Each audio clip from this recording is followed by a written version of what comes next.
Chinese visa അഴിമതി കേസിൽ Congress MP Karti ചിദംബരത്തിന് കനത്ത തിരിച്ചടി. കാർത്തി ചിദംബരത്തിനെതിരായ ഗൂഢാലോചന കുറ്റം ചുമത്തി ഡൽഹി റൌസ് അവന്യൂ കോടതി. കൂട്ടുപ്രതി ഭാസ്കർ രാമനെതിരെയും സമാന കുറ്റം ചുമത്തിയിട്ടുണ്ട്.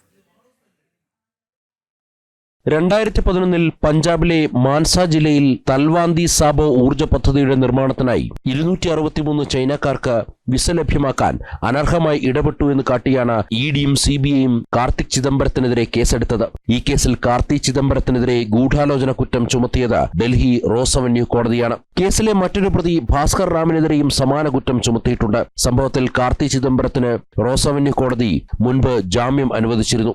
അതേസമയം ഗൂഢാലോചന കുറ്റം ചുമത്തിയ സംഭവത്തിൽ നിയമപരമായ മാർഗങ്ങൾ തേടുമെന്നാണ് കാർത്തി ചിദംബരം പ്രതികരിച്ചത്.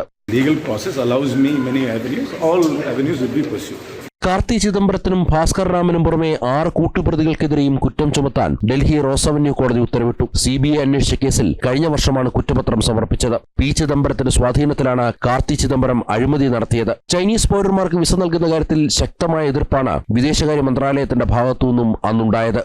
ജനം, ഡൽഹി.